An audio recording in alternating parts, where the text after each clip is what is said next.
content creators are some of the most influential people on the planet, and there's been plenty of times where an influencer who's not really a game developer per se wants to get into releasing their own video game. So when that happens, usually they have a couple of options, because they can either fund the game, they can help publish it, or they can work with a studio to have the game developed for them. And we're going to talk about 5 influencers who tried to get involved with releasing their own video game, but unfortunately failed miserably for one reason or another. And what better place to start than the one influencer who doesn't really need an introduction here, Logan Paul. Now, Logan has been involved with so many successful brands and businesses over the years, from YouTuber to hydration drinks to professional wrestling, but if there's one project that I'm sure he regrets getting involved with that's cost him endless headaches, it's gotta be the project called CryptoZoo. September 1st. CryptoZoo.co. That's all I'm going to say about it now. Now, CryptoZoo was announced all the way back in 2021, and the idea that Logan Paul was selling to his audience was an NFT-based video game kind of inspired by Pokemon that was built using blockchain technology. The way that CryptoZoo worked is that you could use their native zoo token to buy these NFT eggs that you could collect and hatch into animals, and you could basically breed and trade these animals, and you can have these hybrid animals you could create, which was really just like some weird-looking photoshops of animals being spliced together, and the incentive was to just basically keep breeding them together to get rarer and rarer NFTs so you can make money off of them. And just like with any other blockchain game that's out there, there's always the idea being sold that you can make money while playing the game, but unfortunately making money would be the exact opposite of what the fans of the project who originally invested in it would do, because despite the fact that Logan Paul allegedly put $1 million of his own cash into the project, and the initial 10,000 NFTs sold out pretty quickly,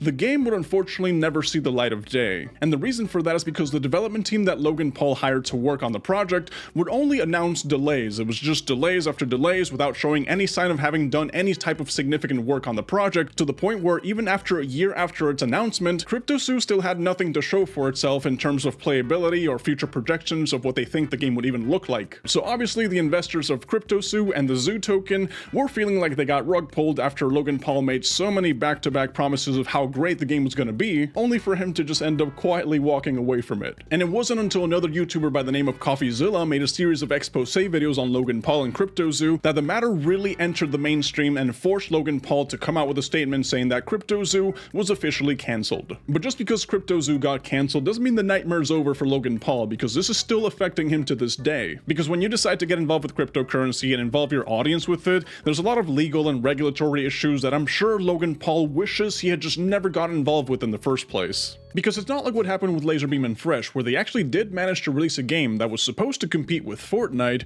but it ended up being so bad that not even their own fan base wanted to play it. You see, Laserbeam and Fresh are 2 massive Fortnite YouTubers who wanted to get involved into making their own game called World Boss, which was a casual arena shooter where you got kills to level up, you climb the in-game leaderboard, and well, you become the world boss. I got the chance to play it myself a couple of times, and you know, it was fun to play for like an afternoon, and with their combined subscriber count being over 30 million on YouTube, this was supposed to be an easy home run for them, you know, since their fan base was very loyal. But when they actually managed to release World Boss, well, unfortunately, things could just not have gone worse. So when World Boss first came out, there wasn't really anything to do other than just like mindless multiplayer to try to climb the in-game ladder to get the title of World Boss, but there was no win condition in the game. You know, once you got to World Boss, you just stayed as World Boss until someone knocked you out. So the lobbies never ended, and people would just hog the #1 spot for as long as possible until they got bored and left. It was the perfect type of game to be hosted on Roblox, for example, or maybe have it like a Fortnite game mode or something. But World Boss decided to come out only on Steam with no console release, which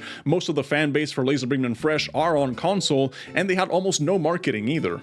I mean, Laserbeam only made one video actually playing World Boss, and Fresh, who was supposed to be the co-owner of the game, quit YouTube shortly after to get into crypto. The game was also being accused of being just a quick cash grab because of how early in development they actually released it to the public, with a lot of features being unpolished and having pretty bland and repetitive gameplay. And yeah, I mean, you can argue that the game was still in early access when it first released, but the fact that World Boss had a fully functional item shop and battle pass on day 1 for how clunky everything else felt, you know, made it seem like they were just in it for the money. And over time, the game did get better and they implemented actual win conditions to make the game more enjoyable to play, but with Fresh slowly fading into the background to get into the world of crypto, and Laserbeam not really talking much about the game on his social medias, well, it's no surprise that even with all the improvements that World Boss got afterwards, the game never really managed to hold more than just 1,400 concurrent players. But at least launching a dead product isn't as bad as being on track to release something that could have a lot of potential to succeed, just to be forced to step down halfway through development, which is exactly what would happen to Dr. Disrespect with the studio that he co-founded called Midnight Society. Now, Midnight Society was founded all the way back in 2021, and ever since then, they've been working on a vertical extraction shooter called Dead Drop. The game initially had a lot of controversy because they were building Dead Drop on top of, again, cryptocurrency and blockchain technology. So right off the bat, people were calling it a scam, they were calling it a cash grab, but because it had Dr. Disrespect as the face of the company, and back then people still had a huge amount of respect for him, they sort of gave Midnight Society a pass here. And because Midnight Society was very transparent with their development process by allowing people to have early access to snapshots of the game if they happen to have one of the Founders Pass NFTs, well, things for a while were looking pretty good for Dead Drop. Like, I remember getting one of the Founders Passes when they first dropped, and it was pretty cool seeing the game go from basically just a sandbox of polygons to having actual extraction mechanics entered into the game, and just seeing each snapshot get better and better. Like, honestly, for a time, it felt like Dr. Disrespect was gonna have the biggest redemption arc in gaming history after being unexpectedly banned on Twitch and being shunned from like a huge chunk of the streaming community. But that unfortunately just came to a stop when people found out why Dr. Disrespect was banned on Twitch. You see, 4 years after the silence and mystery from both Twitch and the doc, a few former Twitch employees came out alleging that Dr. Disrespect was actually banned because he got caught sexting a minor in the then existing Twitch Whispers. By the way, Twitch Whispers, nobody used those back in the day. It was basically just a horribly implemented DM feature inside of the platform itself. But after waves of social pressure on social media, Dr. Disrespect finally caved in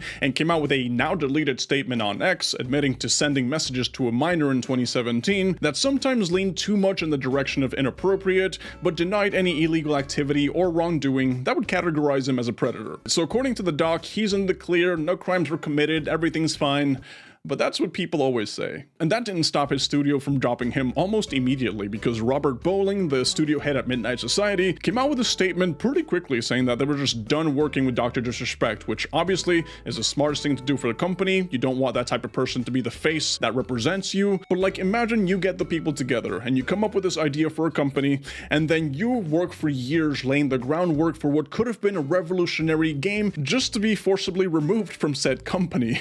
like that's gotta suck. But you also brought it upon yourself, and now you're getting clowned on social media. Like, what's tricky here is the position that Midnight Society now finds itself in, because they don't have a big streamer being the face of the company anymore. Now they gotta rely on making a great game that blows expectations out of the water if they want to survive in the future. But at least now, Midnight Society has a potential to have a bright future ahead, and it's not as bad as the time that Mr. Beast tried to make a video game where you could win a lot of money by holding your finger on your phone, that unfortunately ended up with a lot of controversy that stained his reputation. Granted, nothing is nearly as bad as all the allegations that are coming up now, but this one is still pretty bad. The game was called Finger on the App, and in true Mr. Beast fashion, it was all about money. The first competition was held all the way back in 2020, and the rules were pretty simple. You download the program from the App Store, keep your finger on the screen, and the last person to let go would win $25,000. And you know, for the most part, things ran pretty well. There was over 1 million people with their fingers on their phones. Some iPhone users got tricked into opening Siri during the game, which automatically disqualified them. But apart from that, the competition ran pretty smooth after that for about 70 hours, where it was down to the last 4 players who managed to stay in the game. But after 3 days of the contestants not getting any sleep whatsoever, Mr. Beast decided to call it quits and end the challenge early by giving each contestant $20,000 for a total of $80,000, which some people complained about online because Mr. Beast was changing the rules of the game to whatever he saw was most convenient for him.